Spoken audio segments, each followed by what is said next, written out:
want to ask. Right, okay. I've prepared a nice introduction. No, not really. But I just want to say a really nice brief welcome to everyone again to the Show and Tell Dreams Part 2. And I just feel like I need to mention the weather. It's just been such a beautiful, balmy, sunny day.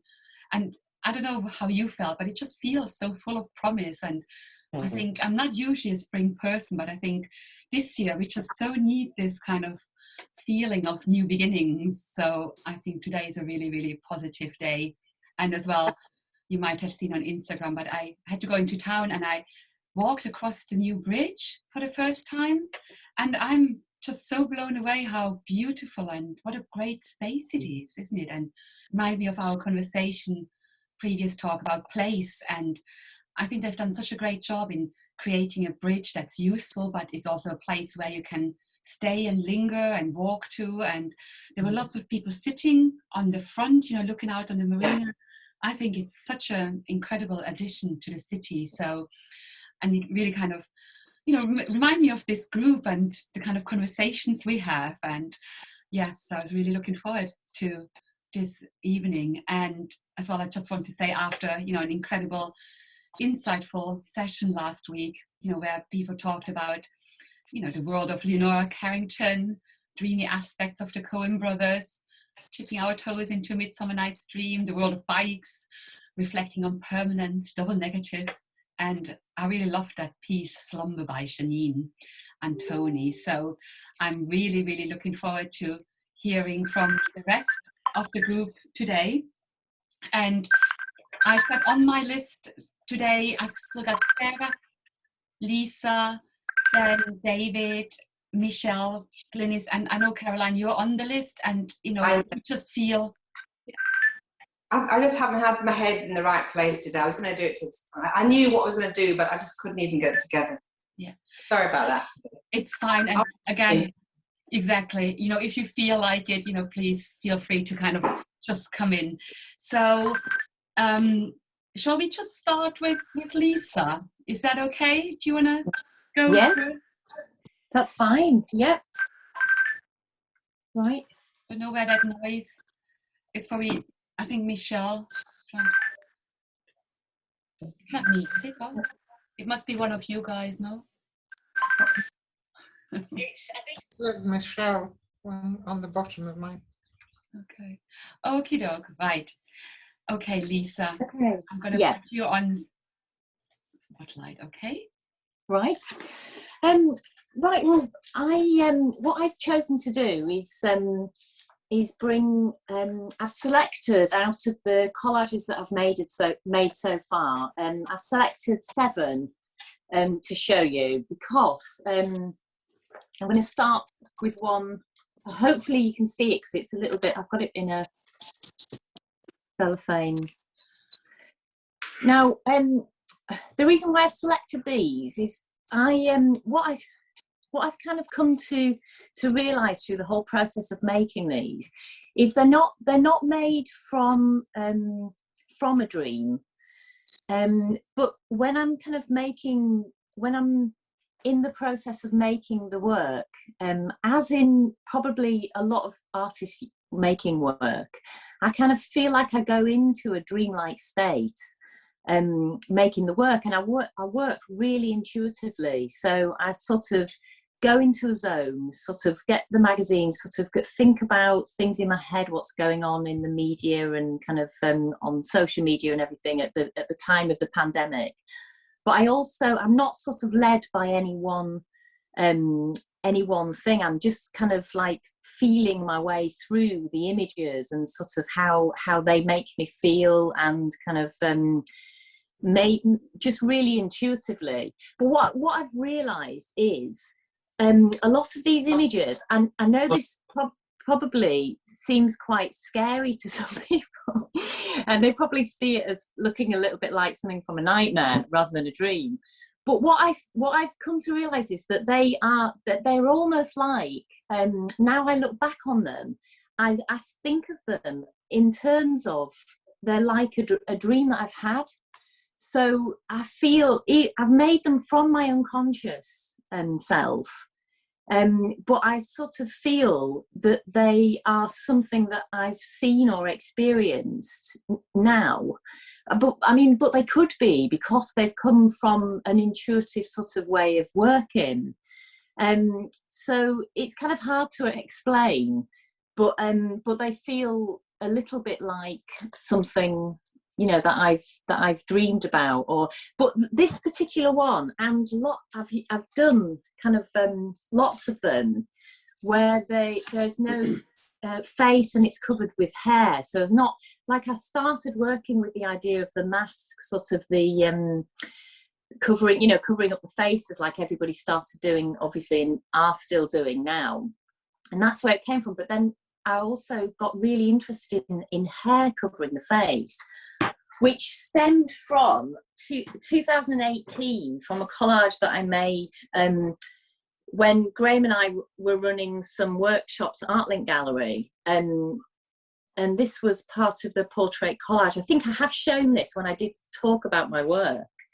And it's kind of like something that I did within the couple of hours that we ran the workshop, along with all the people that were running the workshop at the same time.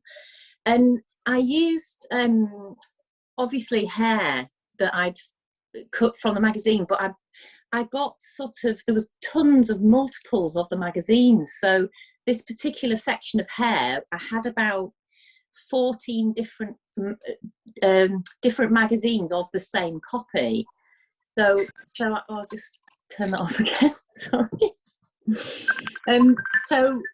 So I used I used all the multiples of the same hair, and I covered the face because this was like a self-portrait, and we all did our own portraits.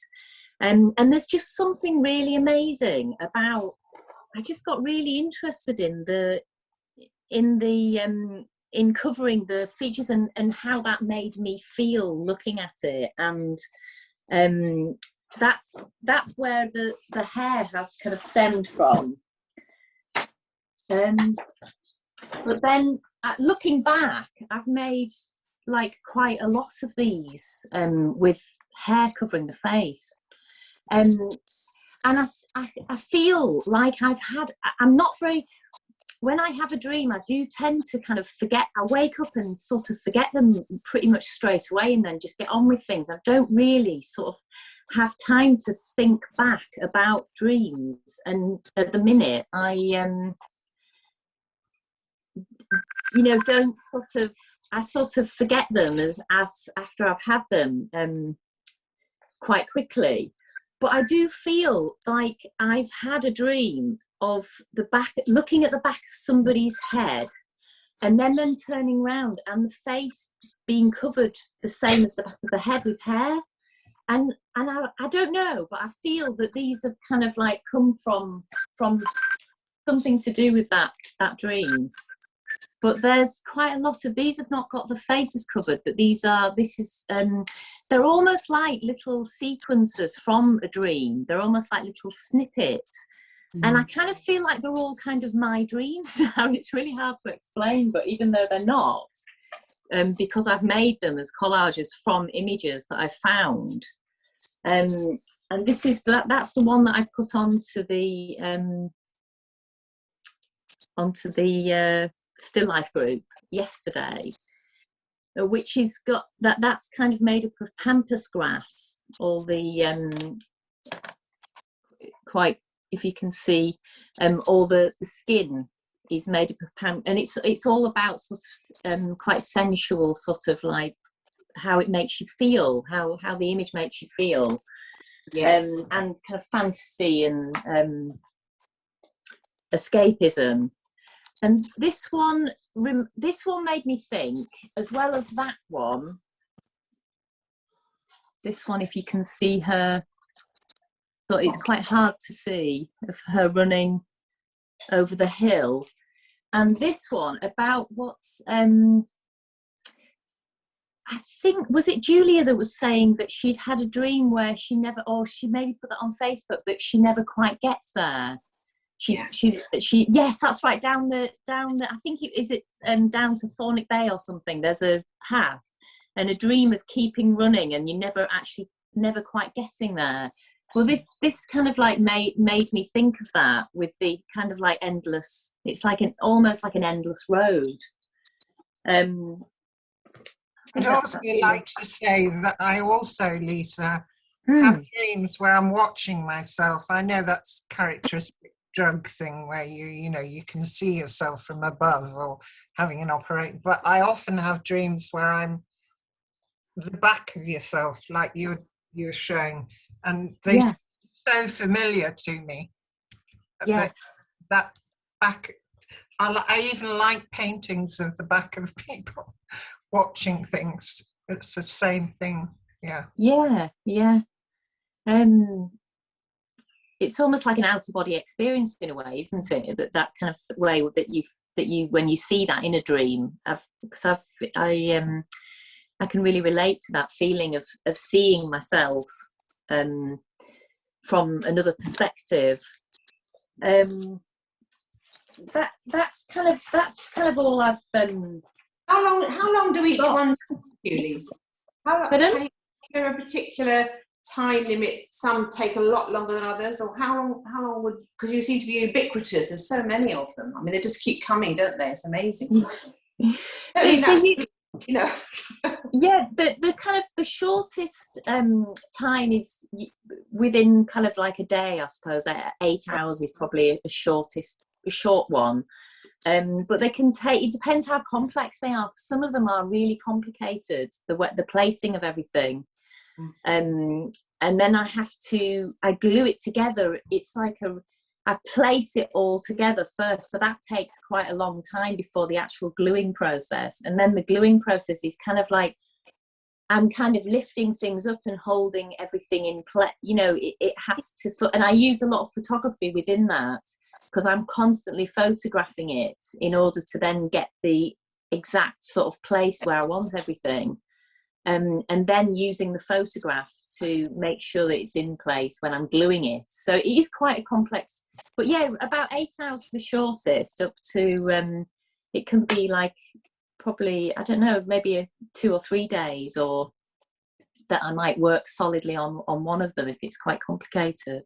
You start, have you got, you want to do a girl in a green field that's disappearing up or down or what? Have you got that clear in your head, or does it sort of evolve? You said you're intuitive. No, it just evolves as I'm leafing through magazines and looking. I tell you what, I have realised what I do quite a lot. I get magazines and I look through, and I have like little mental, like when you put a post-it note on things. So I mentally put a post-it note on sort of a few, or maybe only 1 or 2 different like photo shoots, or kind of like images that I see, and then I'll put that down, and it will just stay in my head, and then like 2 weeks later I might think, I might sort of think about that particular one and then go back to that. So I don't necessarily act on, see it and then start making straight away. It's like an ongoing process of sort of cataloguing these images and then relating them to what's happening at the minute with the pandemic and how everybody's feeling. And so it's kind of like it's a bit like knitting, or knitting really. It's all sort of knits. It's like a process. That's the question. They're always women. Are they kind of you? Well, some of them definitely do feel quite autobiographical, to be honest. But I have, I have no desire to make any men, to be honest, at all. So they're just. I'm just trying to sort of. I don't know, sort of not interrupt, but sort of represent some, the woman in the fashion magazine, sort of being the model, just trying to sort of, I don't know, I kind of go in there and sort of do something differently and then represent, but I always try to do it really respectfully. even though I'm literally cutting the skin out and sort of taking, you know, I always leave the hair. And that's partly at the beginning of the virus. I found this information out, and I don't know whether it's true or not, that the virus doesn't carry on hair. Because we were fascinated at the beginning thinking, oh, if our cats go out and somebody strokes them and then comes back in, will they carry the virus back with them? And then I researched it, and I found some information somewhere that it doesn't carry on the hair. So I kind of used that as a starting point to always leave the hair. So it was like it carries on skin, it carries on clothing, and but then I always feel, I don't know, and then I started using the hair more in one thing I've never asked you, I don't think, is, you know, when we did that art link thing, the collage you showed at the beginning, what I was really impressed with that was the way it was so nicely laid up, you know, one on top of the other, very thought through. And I always wondered, did you do any hairdressing? When you were young, it seemed like you knew how to crop, or how to kind of, it was built like a real hairstyle, I think that was the thing. Yeah, I mean, I have always been really interested in hair, and it was funny because when I spoke a couple of sessions ago about going, being at school and not sort of, not doing particularly well at school, and when we had careers and things, everybody always used to say, or, what are you going to be, what are you going to do? And it was always like, because I was at the high school, it was always the girls that weren't doing very well. The careers, I mean, it's terrible, really. It was only in the early 80s, like 81, 82, the careers people, oh no, sorry, not, it was a bit later, 86, 7, would say, or maybe it was the other girls that would say, the girls that weren't doing very well would go and be hairdressers. And and all the other ones would stay on sixth form. So it was almost like kind of, there wasn't that many, I don't know, we didn't seem to sort of feel like we had a huge amount of career options. And I desperately, even though I loved hair, I didn't want to be a hairdresser. I just knew that that's not what I wanted to do. And that's when I formed an interest in fashion, and I've always been interested in fashion. And then that's when I went to art college and became, did fashion design for 2 years, and then went on to fine art. So, but I do absolutely love hair, and two of my really best friends are hairdressers, and I've always really kind of been fascinated, like watching, and I do my mum's and Shirley's hair now, through the pandemic. Every week I do them a set. I do them a set and blow dry, sort of every week. I'm their hairdresser, and it's quite funny because, I sort of put it all over the face. I put the music on and then go, so would you like a coffee? Where are you going on holiday? And we just do a little role play. It's just in my eyes a bit. So, and I really enjoy it. I really enjoy using curling tongs and sort of doing their hair, and they love it as well because they've obviously had their hair done. That's what they remind me of. You know Magritte, the surrealist painter. He did some beautiful paintings. One in particular called, I think it was called The Kiss or The Lovers or something like that, in the late 20s. And it was just two. I think it was The Lovers. I think two heads kissing. Both heads were veiled in some kind of fabric or gauze or some kind of flowing. So the heads were just like two, curtain wrapped heads kissing, and it's got that same kind of surreal, uneasy feel to it. And I think he came up with that notion because he found, I think it was his mother actually, found her drowned in a pond, and he was the one that found her. So that's where the idea came from. But they've got a similar kind of vibe, I think, to that, kind of. They have a kind of storytelling to them, Lisa. Because when I look at them, I nearly always identify some girls. I say girls' book, but when I saw the one on the grass, I immediately had like Far From the Madding Crowd in my head when Julie Christie's standing in the grass with this guy whipping a sword around her. But it's almost like the woman disappears. And so often in so many stories, the women are kind of sort of invisible and they eventually overcome that. And so many of your things seem to be like camouflage, and I'm totally obsessed with things to do with camouflage. And I call my thing camouflaged exposure, because I've been always obsessed with that kind of thing, and yours just move me every time I see a new one. I find them so moving, because the one with the horse that you've just shown, and the texture and the feel and the sensuality of them is probably a lot to do with the hair, actually, and that, you know, and that using a mask, I think, is really interesting. I think they're great. Really. I'm sure that Freud did a load of stuff on hair. I don't know enough about Freud, but I know there was quite a lot of deep stuff, you know, if you're into anything about Freud, that women's hair, particularly hair in general, is a very sort of potent force, isn't it, for women. And I remember last year, maybe I was still teaching, and I remember looking around at my class one day, year 8 or 9 maybe, and it was mainly girls in this class, and all of them had the mane of hair that is just prevalent at the moment. It's so everywhere, isn't it? That the mane. I call it a lion's mane. It's either up in a massive, great top knot thing, or it's big. It's big hair, isn't it? I remember thinking, wow, you know, this is such a look, and any girl, particularly, I mean, this is really potent at the moment, isn't it? Really, any girl who didn't have that look was seen as not quite part of the group, the crowd. You know, it's very much. It's very fascinating, the business of hair. I've always been a bit obsessed by hair. I was a hairdresser. I was a Saturday girl, you know, when I was 15, and I loved it. Absolutely loved it.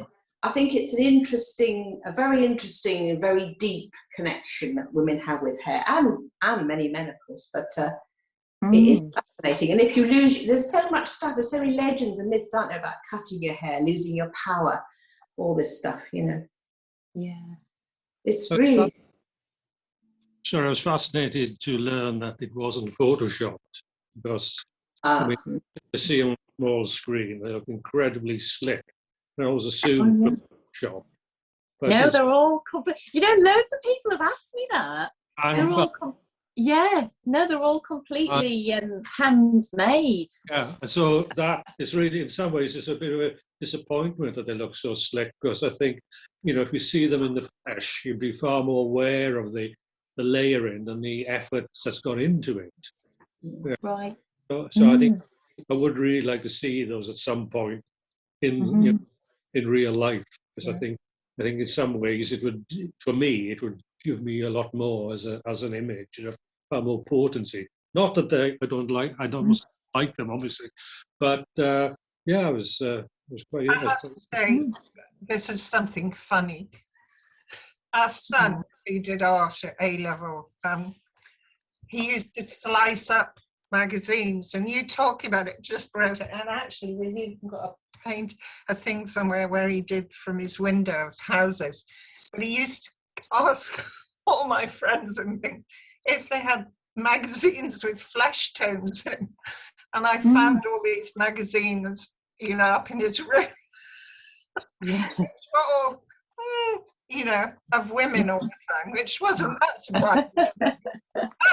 And I realised the whole page, because he would build up, he did huge things. He's done his self-portrait like it, just slithers of skin tones, and then building them up.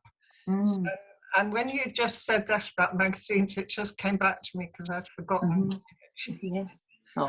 And you've just reminded me, and my mum said that when I was really, really little, far too young to use a pair of scissors, but she used to give me a pair of scissors with a you know, do you remember like Grattan catalogues? the really old catalogues. And she said I learned how to use them really quickly. And she said the only way she could like keep me quiet is to literally give me a catalogue and a pair of scissors. And I'd just be completely cutting away for hours and hours. And I seem to sort of, I know I can't remember it because I must have been really young, but I do seem to feel like I can see these massive pair of scissors sort of. Good for your mum, because so many children arrive at nursery school and reception classes that I've taught completely unable to use scissors. And it's a hugely important skill for children, I think. And quite often they're not allowed, or they haven't that. I can understand why, because I once decided I wanted to be a princess and cut a huge hole in the duvet made of silk. When my mother saw me with it over my head with this hole I cut in the middle of it, she was none too pleased. But I do think children should be allowed to make a mess, and I'm very pleased when I see my grandchildren. But magazines, wonderful cutting up. Yeah. Thank you. Thank you so much, Lisa. As everybody has said already, always incredibly insightful and stimulating to hear how your thought processes work. And I find it really interesting to see that actually your artwork might be rooted even deeper, maybe in your past and in your dreams than, you might have realized. And maybe this kind of conversation brings like these different elements out, because I think there is something, isn't it? If you've used scissors and cutting things out from such a young age, it kind of makes perfect sense that that's something you kind of go to find comfort during lockdown in a way as well, because you did say that you found it almost like you had to do this when things become too much. You said this in the previous session, you find it quite calming. You've just linked that up for me. Interesting as well. The hair, because there was a previous talk, was it in your artist talk maybe even, you brought, was it your grandma's hair or something, isn't it? That's right. Yeah, it's really nice to see all these different elements coming together. Excellent. So thank you very, very much. So, oh God, along the road of dreams, I'm loving this. This is so nice. So we have got David still coming up. Glynis, hello Glynis, welcome. I love your kind of outdoor background and perspective. That's really nice. And then Sarah as well. So I don't mind. Shall we go with David next? Is that okay? Shall we do David, then Glynis, and then Sarah? Is that okay? Are you all happy with that order? Okay, excellent. And if we can stick to the 20 minutes so we actually kind of finish on time, that would be wonderful. Or it's always too good. Your conversations and comments are too great. It's always hard to cut it short. So. Over to you, David. Sorry, can you hear me now? Yeah. Forgot to turn the microphone on that time. Okay. Oh, sorry, spotlighted the wrong person. I spotted. I'm sorry, Caroline. Don't know how that happened. Yeah, I'm going to put it on David now. Can you see the screen there? Yes. Good. Yes. Right, thank you. I'll just read this out. I'm particularly aware of having dreams and not always being able to remember them. But when I do remember them, they're often incomprehensible. What I find interesting is the way we talk about dreams and dreaming, for example. Take, for example, Martin Luther King's famous speech, I Have a Dream. In the speech, he uses the phrase over and over again to express a profound longing for a better, ideal America. In this context, dream represents aspiration, our wants, desires, whatever, attainable or not. Just a quote here from Noel Mailer, one of my favourite writers.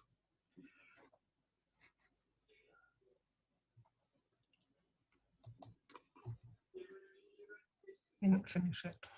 Wide Awake in a Dream is the title of a song which immediately sprang to mind when I started to think about this presentation.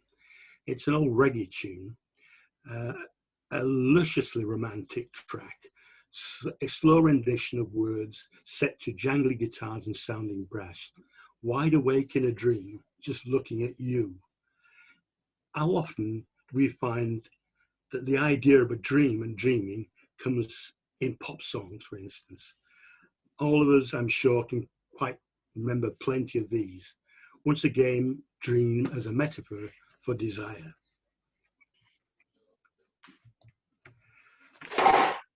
There was a time when people talked about the Hollywood dream factory, a kind of wish fulfillment for the masses, referring, I suppose, to lurid tales of romance, adventure, crime and passion. Still, the more I think about it, applying the term dreaming to describe the media surely isn't so wide of the mark. When you think of the way that time and space have been mashed up and reassembled in films, thinking particularly something like a flashback, for instance, which really I often equate with a dream. There are paintings which we often refer to as being dreamlike. We go to Dali because he is known for depicting dreams. Whether or not Dali's imagery bears any resemblance to actual dreams is open to question. The dream sequence in Hitchcock's film Suspicion, for instance, probably tells us more about Dali's art than it does the state of mind of Gregory Peck.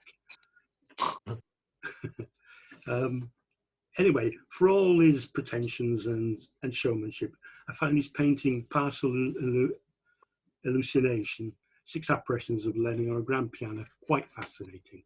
Although it calls to mind an hallucination, I tend to think of it as having a dreamlike quality.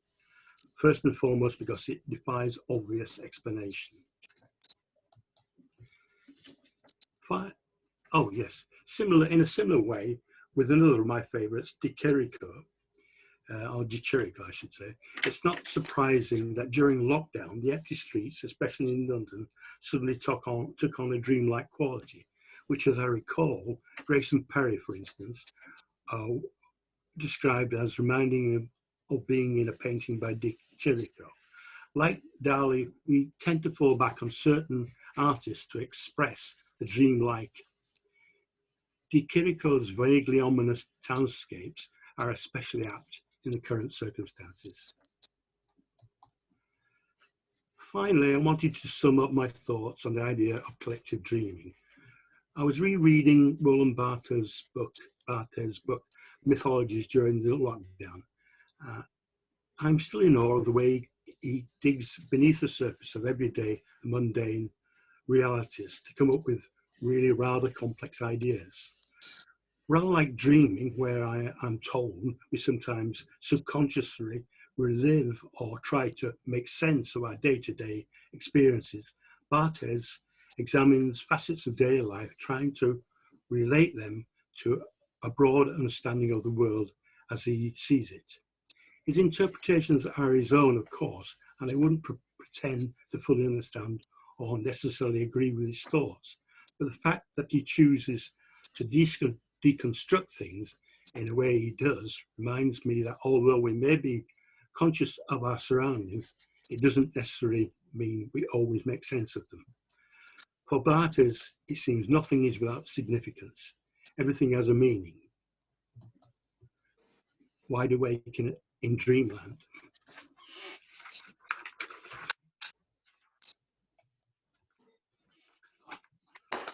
There we are. Thank you. Excellent. Thank you. Thank you very much. Beautiful presentation, beautiful selection and choices. And what was kind of the overall kind of inspiration behind choosing this selection of artwork and subjects? Well, as I say, it's not easy to remember dreams or even recollect them even sometimes. But we recognise a dreamlike quality in things. And that's what I was trying to get at, that, you know, there's a reality out there. There's what we think of in our minds when we sort of you know, give it some thought, if you like. And that was what I was trying to get at, really. Yeah, it's nice. It's kind of there was, to me, there was a dreamlike style and quality to all of them. And I think maybe as well, you know, the font you chose, there was something about the way you presented them as well, which I thought was really nice. Yes. Anybody else? Any thoughts, questions? Yeah, I was interested that you sort of tended to sort of infer that films can't accurately portray dreams. And I was wondering whether they could, but it's probably felt that perhaps the audience wouldn't accept that idea of a dream, something that extreme. We're conditioned to a narrative in a film if we go to see it. And, you know, I think directors and big film companies are perhaps afraid to push the envelope too far. I say, I'm thinking about being conditioned in how we expect a film to run.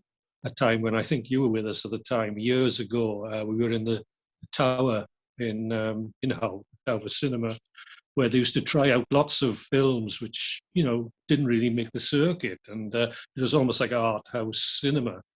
And we saw Carnal Knowledge. And at the end of Carnal Knowledge, there's a scene where the sort of dissolute Jack Nicholson is reviewing his life and all the women he slept with.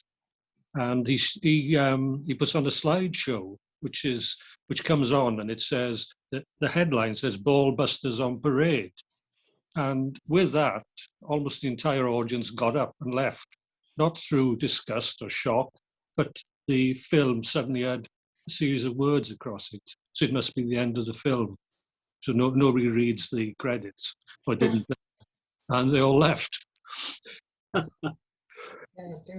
think the point I was trying to make was that, and it's often made actually with regard to cinema, that it is a form of dreaming.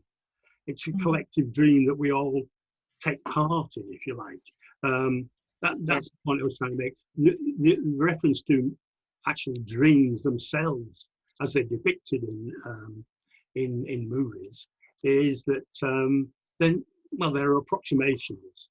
They're what we all do all the time. You know, we conjure them up in images, and they're not always successful in that sense. Flashbacks are a different matter. They are like dreams, really, very real, very real. That's the point I was making about Dali, was that, you know, that's more about Dali than it is about Gregory Peck's state of mind. Can I just say, this was going to be something I was going to be talking about today. I can still read this out, because it's really linked to what you're saying, David. I was looking at some facts about dreaming and things like that, you know, just reading around. And this is really interesting to me, this fact.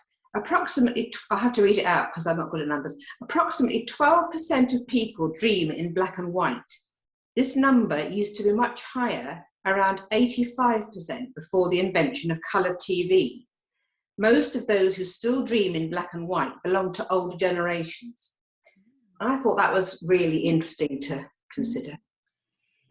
Yes, certainly. I mean, it's like, wow, because when I see, we've all lived through all sorts of different, you know, generations of film, I'm sure, and cinema, but I really like black and white film. And often, you know, especially some of those wonderful French movies, you know, from, you know, I can't remember half of them, you know, the Enfant de Paradis and all those type of things from the past. They really do have a wonderful dreamlike quality to me, those, even now. And I was trying to remember whether I dream in colour or not. I can't remember sometimes, you know, because that's what dreaming is like, isn't it? I just thought that was a really fascinating statistic, though, you know, and it's older generations, of which I am now, of course. So I thought that was very, I was going to go into a lot more, but that links to various things you're saying about a quality of image. And I mean, often when you sit and watch a film, you do go into a sort of reverie. I do, especially if I'm really involved in it. You're off somewhere else, aren't you? The thing is, we've been given a vocabulary, because at one time, what you saying about black and white film made me think about just how saturated we are in colour images now, and how we're used to the idea of symbolism. You know, most people have even come across, you know, what things represent, what they can mean. So when you get something like a Dali or an Ernst or Leonora Carrington or whatever, I like to recall the fact that they were before we all had this amazing vocabulary, visual vocabulary, which we have now, because we're literally, my parents were not, I mean, you know, it started in that sort of 60s thing with all the products and all that sort of thing. But there is just so much dreamlike content out there. They use it in adverts. They use, you know, they're using it about the pandemic. You know, they make everything seem like, you know, and I think the thing that Roger said was quite important, actually, that when you see true surrealist films, of which we've seen one or two, you know, the cutting of the eye, they're quite shocking because everything's been very much sanitized. But when you get something which is really dreamlike, it can be very disturbing, really, because I think even the dreams I wake up and think that was nice, they're quite disturbing if I think about them for any length of time. And I think that's what the surrealists were doing with their art, with everything. They were dipping into that subconscious. But now our subconscious has been sort of dragged to the surface and exploited in a way that's quite, you know, the symbolism has lost its oomph. It's, you know, we're all too used to it. I think the thing is, Julia, we'll always get that kind of that derivative kind of watered down surrealism in advertising, you know, selling products or whatever it is, because it's something that we are all familiar with. It's a language that we all know because we all dream at certain times. We kind of know what it's like. We kind of know that surrealist kind of, you know, otherworldly kind of vibe. And so they realise that is a great way to sell products. It does appeal to all of us. It's a language that we all know. You know, whatever part of the world we're from, we know kind of what surrealism is and the way it can fire our imaginations.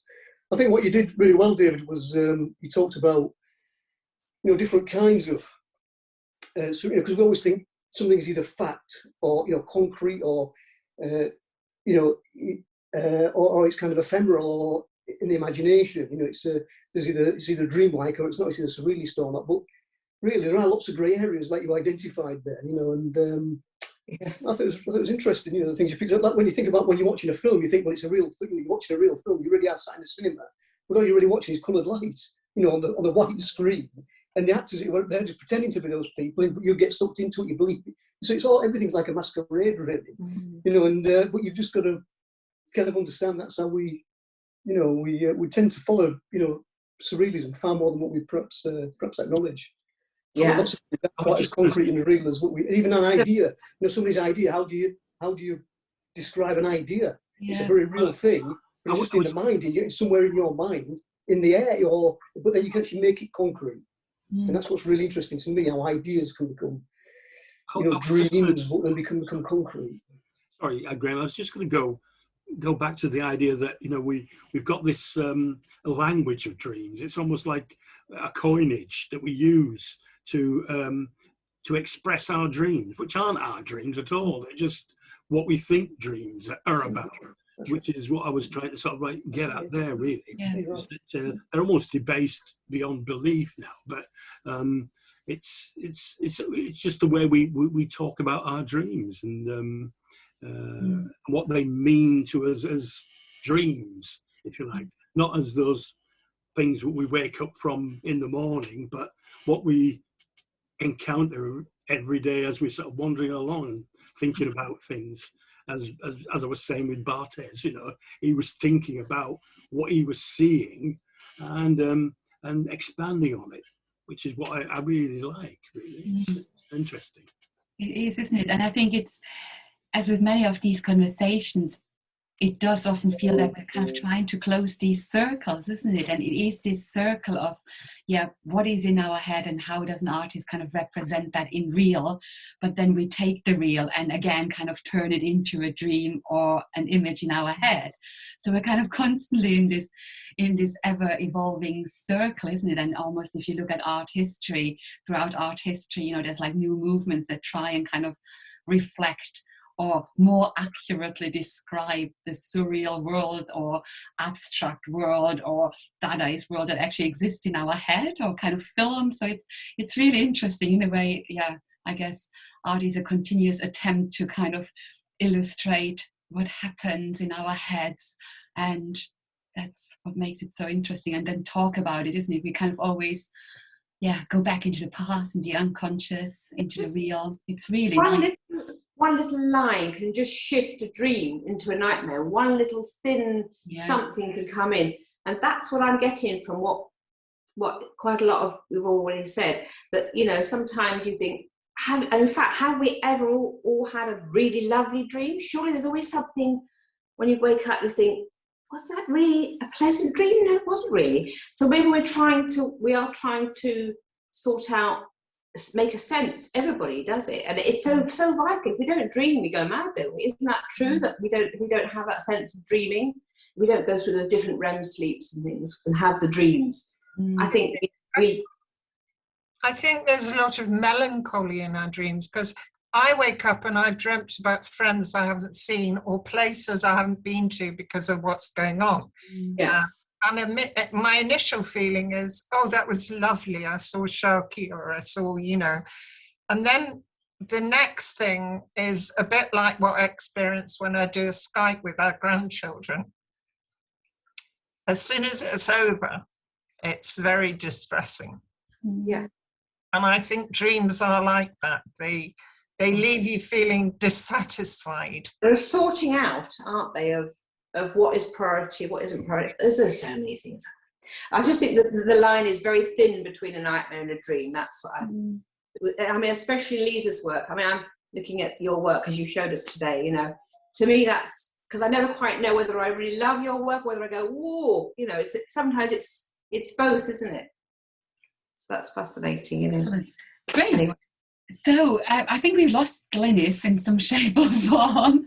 So what I'll do is, Sarah, unless you're still having your dinner, otherwise I'd like to, you know, hand over to you and have your presentation. That's okay, or your talk or your exploration or whatever.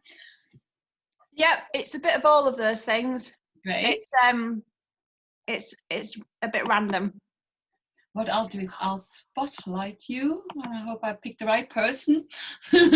Spotlight. There we go. Okay.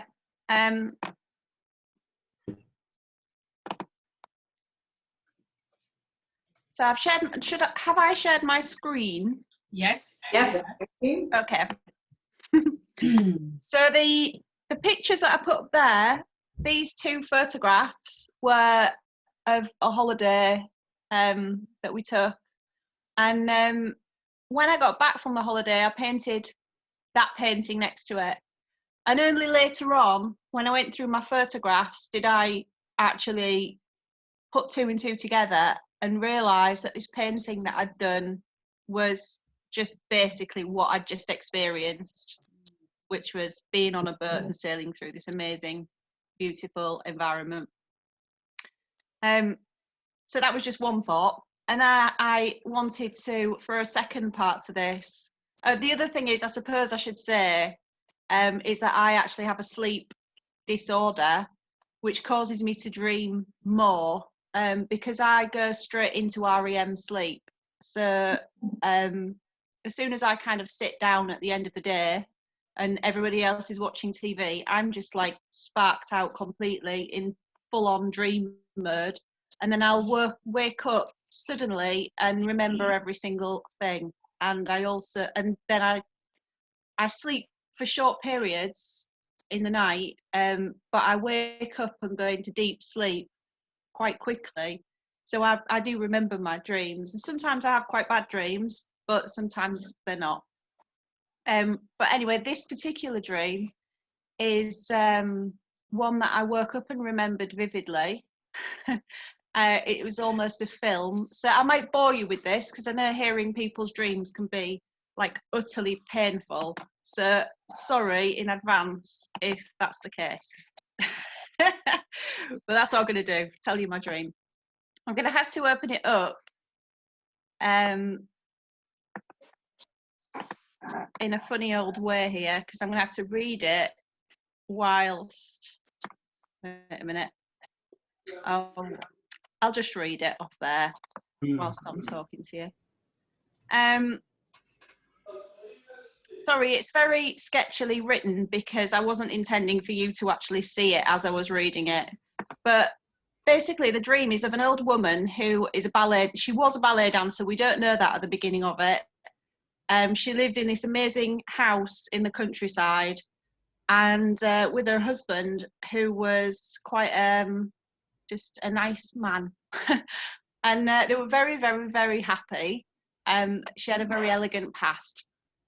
So they had this balcony at the top of their house that was curved, and on an evening they would sit there and sort of take in the countryside around them, which had very straight roads, lots of lined with trees.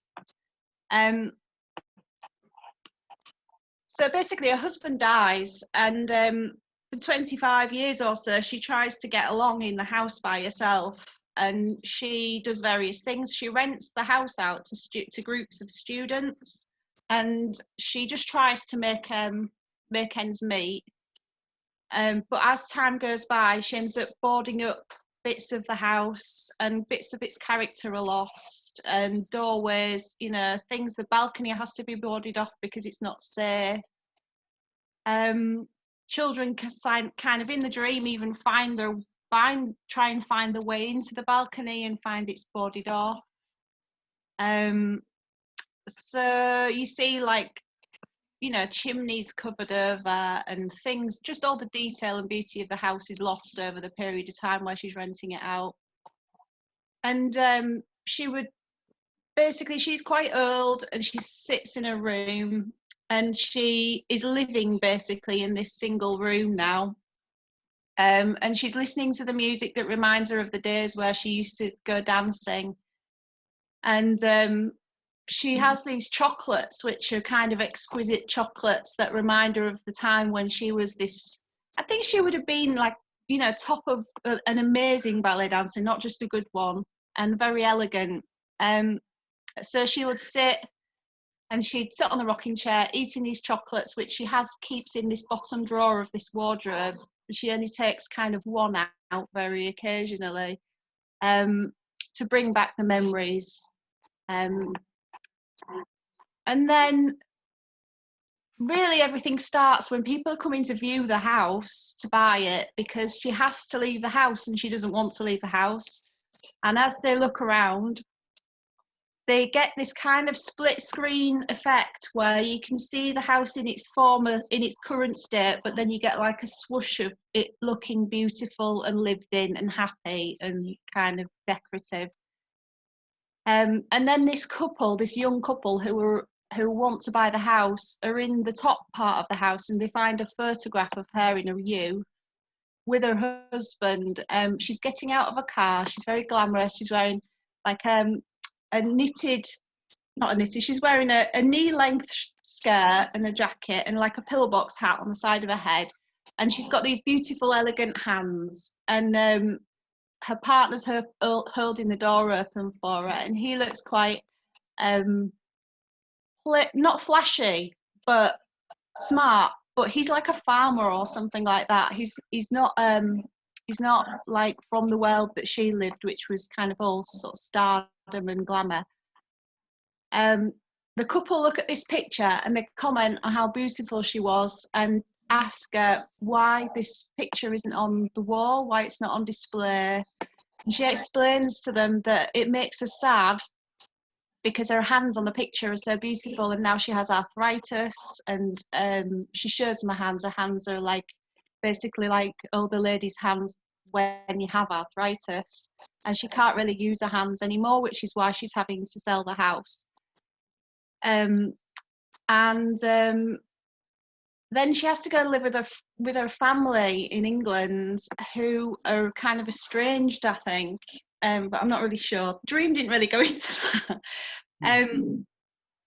So we see her in England. She's walking along the seafront in Hornsea, and there's a dog barking and eating ice cream off the floor, and she hates it.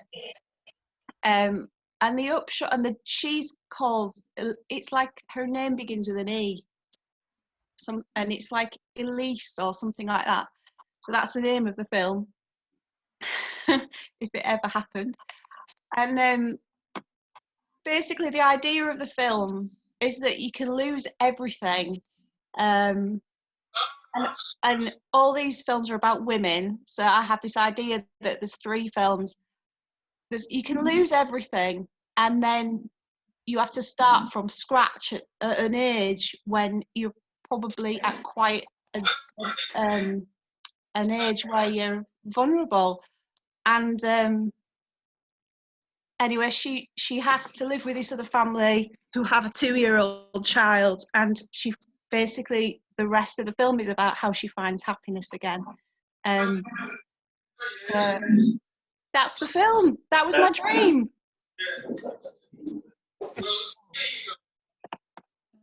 And there's a picture of Hornsea. Wow, amazing. I need to digest this first. It's been take us on a journey there. Incredible. Roger, does this remind you of anything that happened for real? Yes. I knew it would. Oh my God. Right. So we actually met a ballet dancer in Ludlow, and we were going to tour this very grand old house. And this woman was sat on a settee, and she didn't seem to acknowledge we were there at all. And this very weird guy wearing a wig had given us our ticket, and there was nobody else. We went up into amazing rooms and things. And when we came back, this woman suddenly spoke and said, "Did you enjoy the house?" And I answered her, and she said, "No, you'll have to stand in front of me because I can't." The other thing was she had incredible hairdo, like only a ballerina could do.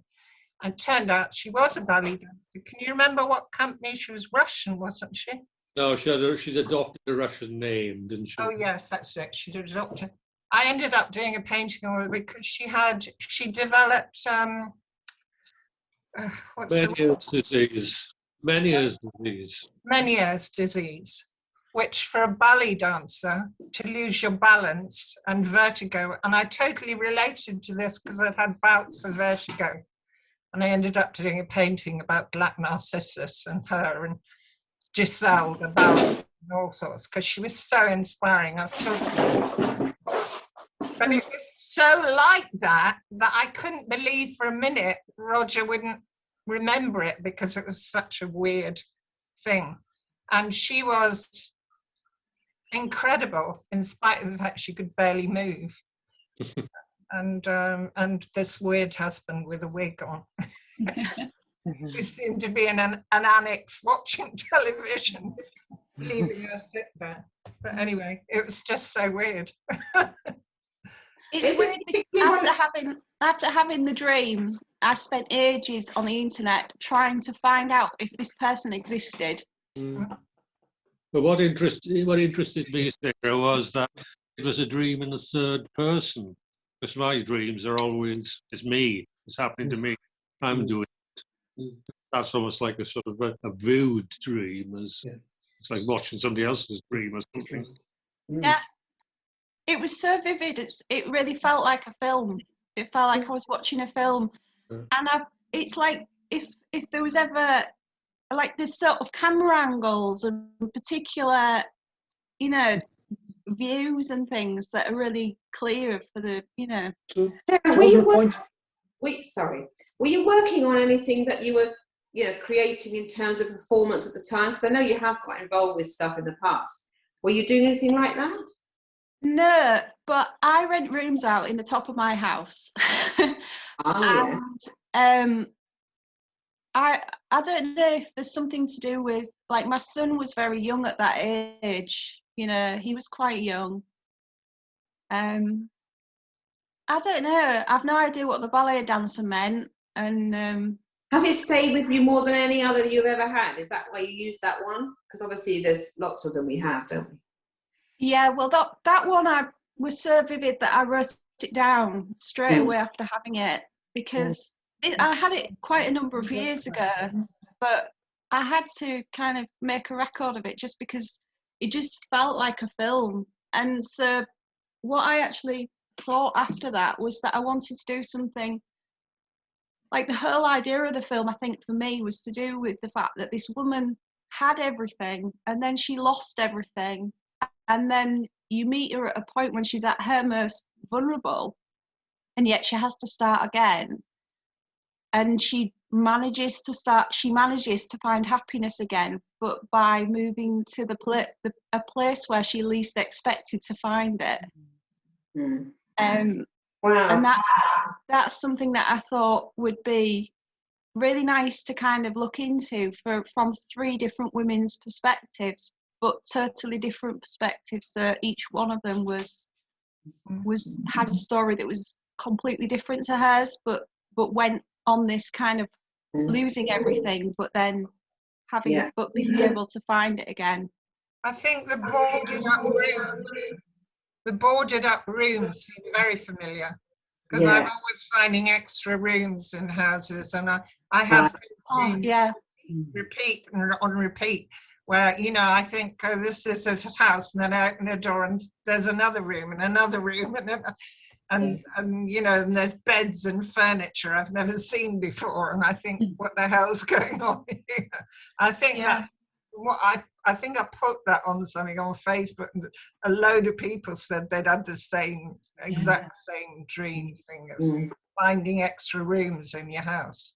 It's never ending rooms. I love that about dreams. That's exactly that aspect. I love houses anyway, but if you just keep finding rooms, it feels like you're opening new doors in your head, and it always makes me wonder, you know, because everybody says about this untapped potential in our brain, and that we only use, like, you know, 20%, if even that, you know. And I always wonder whether dreams and those doors are just those little access points into these different areas in our brain. I think it's wonderful. And the idea of houses and who lives in them, and what kind of stories they tell us, isn't it? And how that reflects back on our own lived experience. So thank you, Sarah. That was beautiful. And so are you thinking of making that film? Did I? I wrote a project around the idea of women who find the theory was basically tied into the fact that women outlive men statistically world over, in every country. And also the Confucius quote that was to do with, I'm going to have to find it now because I can't remember it off the top of my head. Something about finding we live 2 lives. Our second begins when we realise we only have one. So to put those 2 things together.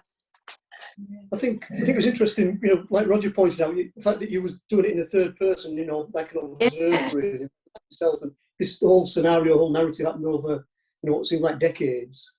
And I think that's, you know, as people, as human beings, I think that's what makes us different as mammals, really, where we spend so much time reflecting backward, you know, into our previous lives, and what we used to do and what we used to be able to do, and then aspiring to what we want to do, you know, in the future. We're not really spending time enjoying the extensionist kind of life that we experience at the present time. I think that's a trap we all fall into. I don't think any other creature on earth does that, really, where they're all the time reflecting and romancing about the past, aspiring to the future, what you're going to do, but yet doing not a great deal at the present time. And that's something that I think we all suffer from. I think that's where artists win out there, isn't it? Because artists delve into what they think might happen, what they do, and that's what's in their life. Art, I didn't have drawing. But also, like you do, Julia, exactly what you do. You've documented your history, you documented your present, and so that's the thing with artists. At least you do have some kind of documentation to, I guess, to, you know, put your thoughts, you know, around those things. You know, so I think it's you can look back at you've got a visual history, haven't you? A visual lineage of developments, and you know, I think that's what I like about it. I think that's why people think artists are a bit haywire, is because it's not conventionally accepted for people to be harping on about their dreams or their, you know, or what they did yesterday, or why some piece of something, some color would affect you, or, you know, people find artists very boring.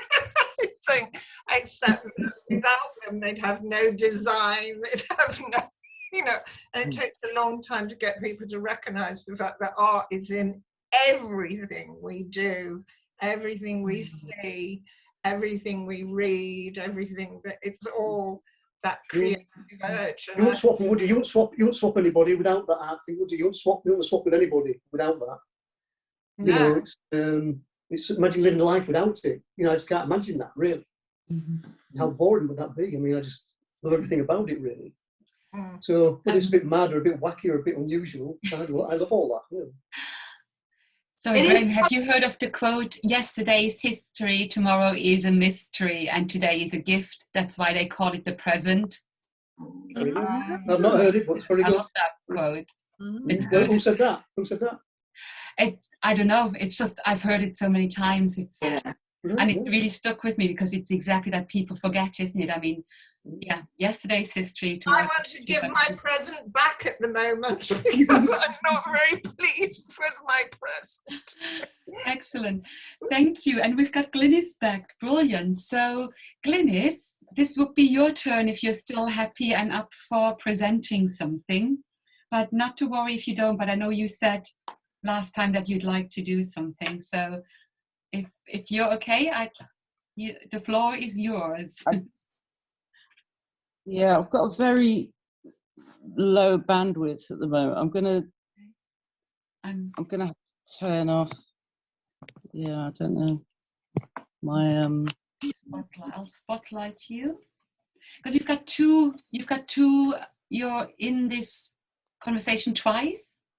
Yeah, because I've got my my phone on and my computer, but because I can't do the sound, but my battery life on my phone is really low now because I was listening to it on. I had to cycle back home from where I was, which was outside the Afro-Caribbean Community Centre. But I haven't prepared a slideshow or anything, but I just took it like what I thought about last week was it's not necessarily, well, it's a dream in one sense, but it's more like a sort of thinking about, you know, what you would really like to do, that sort of thing, and dreaming of what you'd like your future to be, or your, you know, those sorts of things. And one particular thing came up. Can you still hear me? Yeah. Really good. Really, and you're very clear, and it's great, you know, and it doesn't have to be a presentation, so I'm really interested to hear. My technology, I'm going to show you a photo in a minute. I just need to get my phone. My phone just, I think I need a new phone actually, because the charge is not necessarily holding, but I'll show you I'll show you a couple of pictures, basically. Right, this is one picture I did, which is, that's lovely. can you see it? Yeah. Yeah. Blur, but we're getting the gist. It's a bit tricky to see it really, which is why you need a presentation, really, don't you? But I put the video on the other one. I don't know if you can see it better. Yeah, I put it. That's fine. It's quite well. Basically, it's a seaside, and it was done in a creative visualization that I did on it was a course in trying to manifest things through the moon. you know, using astrology and that sort of thing. So I decided, because I'm interested in astrology anyway. So, and this is the only thing I actually did. I didn't do any of my intentions or, you know, things like that I was supposed to do, but I did manage to do a creative visualization. And recently I've just been getting into spinning, right? So I've got a spinning wheel and I've been getting wool, and I've got all this wool. In fact, I can show you some wool. Oh, where is it? Oh.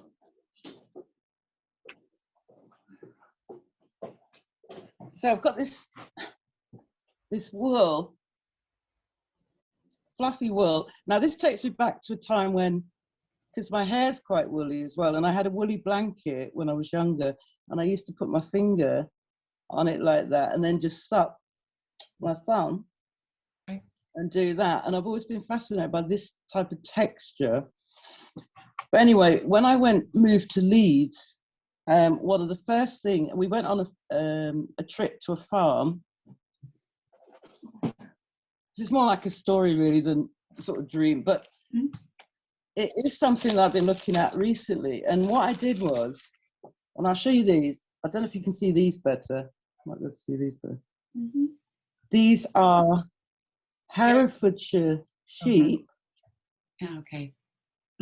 And you find them on Spurn. Yeah, we can see them. Yeah. So it's these, it's the Yeah. choice. They're on Spurn. Yeah. I've never seen them. Spurn Point, and they're Herefordshire sheep. Black. They're black. They're black sheep. They're little. They've got little tails. Oh. And they're so cute. And I sort of fell in love with them. I actually saw them as well on Holy Island. They have a flock. And they're used on Spurn to get rid of the scrubby. I think they bring them out. I must find out more about them, but they bring them out to eat all the, you know, the sheep are used to graze fields because they'll take out everything. So it just took me back to, this is 19, I took these in 19, where was it? Spurn Point, when did I, no, these were taken on the farm.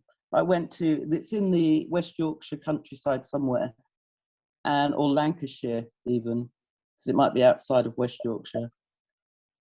But, and then recently I've been trying to get into this wool, and then I realized actually I just fell in love with these black sheep, and this was part of it was sort of part of an identity thing. When I was in London, I did a giant jigsaw puzzle, and in it I put there was a picture, I came across this guy, a black guy in the middle of Clapham Common, and he had this dog, and it looked like a giant Rasta dog, you know, it had all this fur that was in locks. And so it started me looking at black coloured animals, you know, like, and also things that has this resonance between, you know, locks, you say black, you know, this sort of Africanness, and then these sheep, because they're an endangered species. And so there was a sort of connection, you know, almost between something becoming very scarce. Now, I haven't necessarily dreamt about these sheep, but... You counted them. I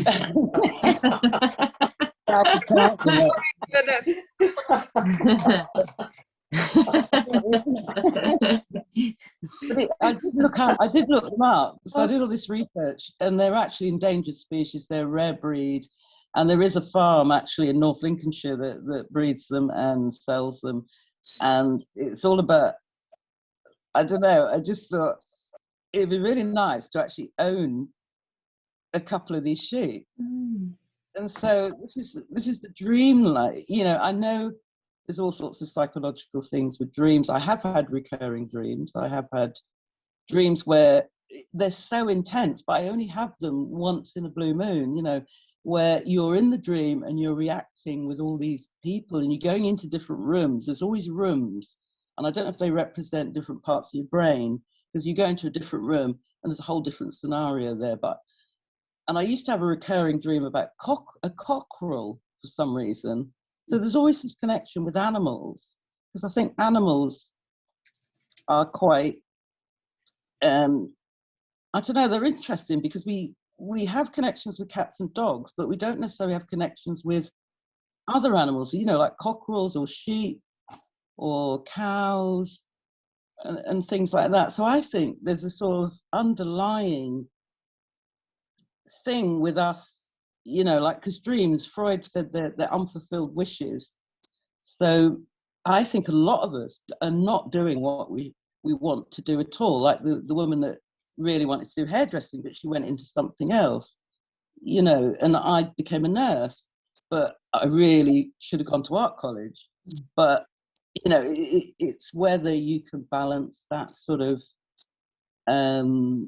need to earn a living and then following your dream, or if you can follow your dream and make a living at the same time. So there's that sort of sense. I mean, as I'm getting older now, I'm trying to maybe follow what I want to do, because I'm not destitute, you know, and I've got a sort of regular income through various means. It's not much, but it means I don't have to work, but I need to work. I can work on my dreams, but my dreams, trying to make them into reality rather than look at a sort of abstract notion of what dreams are. I mean, one thing was, I did look up Freud last week, and because I bought one of a book that's about what he collected, because he collected lots of African sculptures from all over the world. He's got Polynesian sculptures,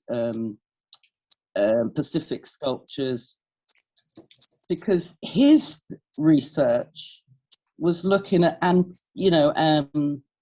objects from other cultures to see how they interacted with maybe our subconscious feelings, because there are objects, like there's one called Julia would know this, that woman, you know, the woman with the big boobs. Yeah, she's a you mean the bubbas, what are they called? Yeah.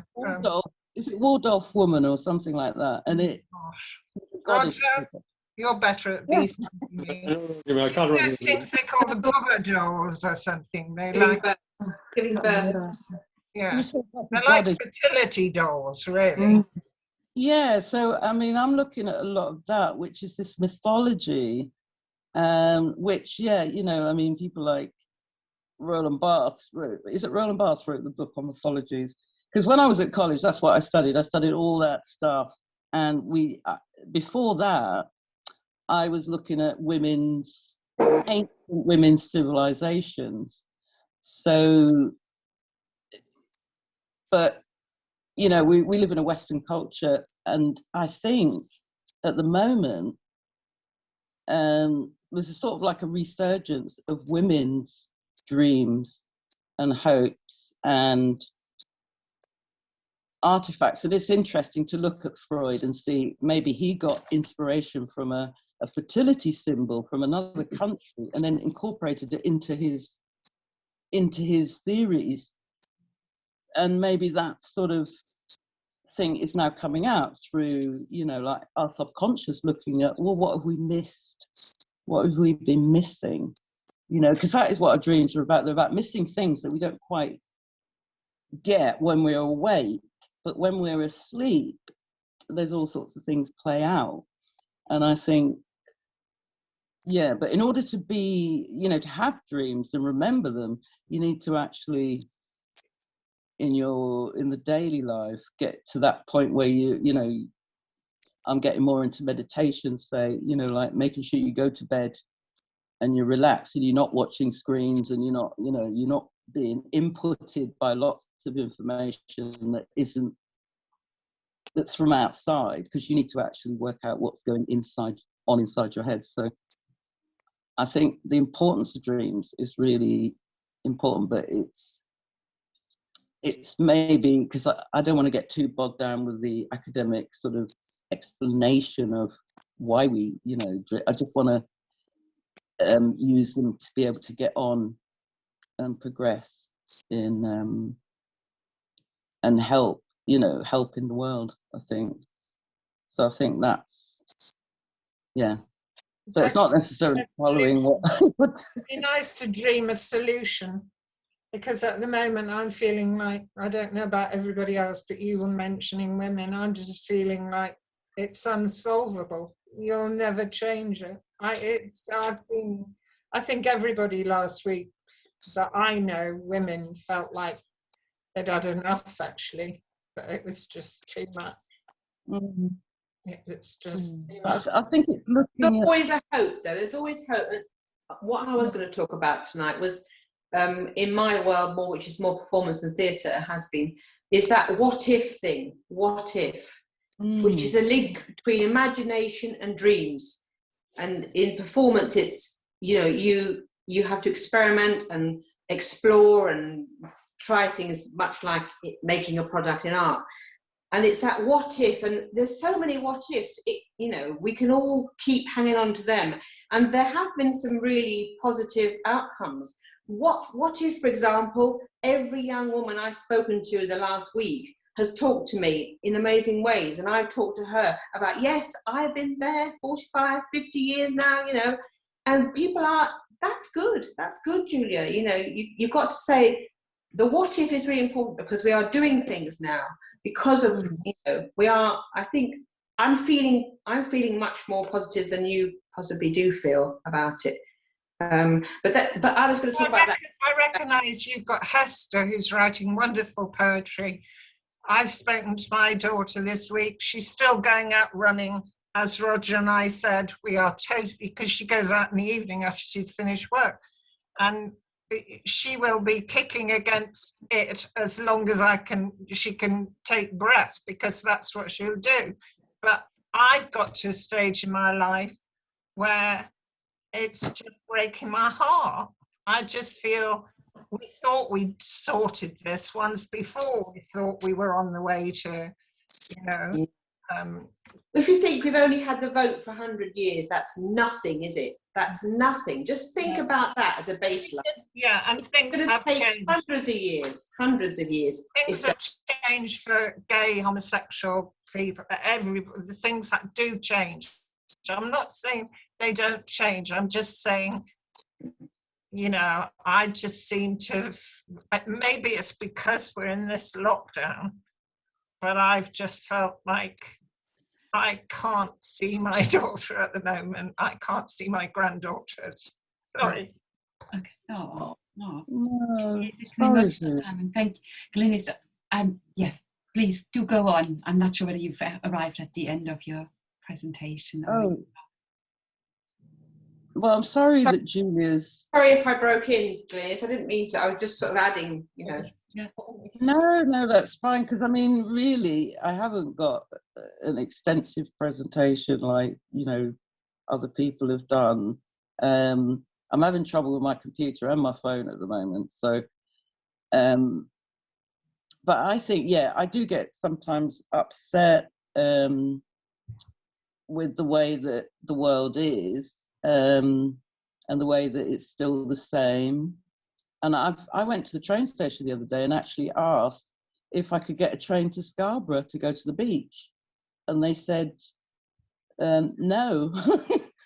And there I was asking the woman, she said, I'm sorry, no, you can't go on a train unless you've got a good reason to do it. And that made me feel really bad, because most of my family live outside of Hull. And unless I had a car, I can't go to see anyone. I can only see people in Hull, and then again, it's got to be where you live, so I can see Roger and Julia, say. I can pop round and stand outside their front door. But it is hard, because I just want to go to the beach, you know, and that's why I drew that picture of the beach. It's like... Roger took me yesterday, Glynis, and he didn't, because he thought I was cracking up. So he took me to the beach, which is my place, but I can't drive, and I'm totally dependent on Roger to take me to the beach. Yeah. And he took me. Well, also other people can't take me. You know, But all the I'd have time to he take was my own very car. anxious. But We shouldn't be going, but we shouldn't have gone. Roger was quite, because I've asked a few times, and we've basically been doing the slog around here in the cemetery and all that, Glynis. I mean, I do miss you coming on Sunday. I think you've been really good, Julia. I Aww. think you've been really good, Julia. You've just got around. You've gone on your bike. You and Roger have been examples to us. I know you sort of sneak out in your car, but at least you're in your car. You know, you're not getting out. Well, you're getting out a bit, you know, but you're not creating crowds around you by having a disco, are you, and making it worse. So. Well, it was his 33rd birthday, and he drove to Beverly Westwood, and we drove to Beverly Westwood, and we stood, you know, as far, because that was the nearest you could do. But I mean, everybody's going through this, everybody, and it is almost dreamlike. It doesn't seem real. There seems no reality. In fact, your dreams seem more real than reality at the moment. The empty streets that Dave Bales was showing in the De Chirico paintings, and you know, it doesn't. None of it feels real at the moment. To me, it all feels so, you know.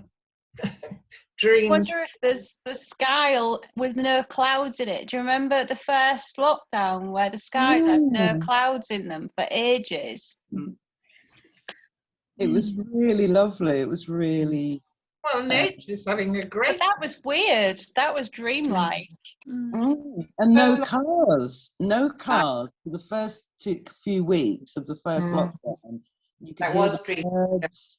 You could hear when the are you getting a sheep, Glynis? I want you to have a sheep. Well, I don't know. I'm going to have to go to and visit this farm. So I'm going to have to get someone to take me to North Lincolnshire or go up to Spurn. I was thinking a trip to Spurn would be nice, and I could. So it's a farm in North Lincolnshire, because Glynis, I was just the other week, because I live in Anderby, so cycling across the bridge is kind of our local ride at the moment. But across the bridge at Far Ings Nature Reserve, we saw these really lovely black sheep. And I was just, when you were showing me the pictures, I was wondering whether that's the same breed. And yeah, they looked exquisite. So I was wondering, you know, there might be quite... It probably is, because you know, you could, if you somehow... The nature... If you have a bike, it's not hard to cycle, actually. Is it legal to have decided, right, my dream is to become, is to do something new, like, you know, Yeah, I really liked your kind of approach to the theme. Maybe I could rustle one. Sorry, Glenn, I spoke over you. One in your back garden, you know. I don't know if you can have one in the city. Can you? Can anybody have a sheep in their back garden as long as they look after it? I don't know what the legal thing is there. I've never seen a sheep in a garden. Have you? I've seen goats in a front garden in goats. You've seen goats, yeah. You think that's different? Goats from okay. Goats from sheep. I once organised for a lamb to go to nursery. So when we sang Bar Bar Black Sheep, and then I couldn't be there the day it arrived, and I'd organised it all. And then I had vertigo and I couldn't stand up, so I couldn't go. And I was almost glad I didn't go, because the children went berserk. They were so overexcited. This poor little lamb. Well, they showed me film of it afterwards and what happened. And however, I think it was because I wasn't there, and they knew that Mrs. Roach will draw a line, and past that line you do not go. And I wasn't there that day. And that means I'm strict and horrible, but you know, nobody seemed to be able to control what happened, and it was all a bit disorganized. But the reason I had it was because Leslie Longworth, who lives in the Avenues, I was walking past her house and I heard this sheep and looked over the fence over her front, and she had this lamb. And I then proceeded to organise going to nursery. I don't know what this has got to do with dreams.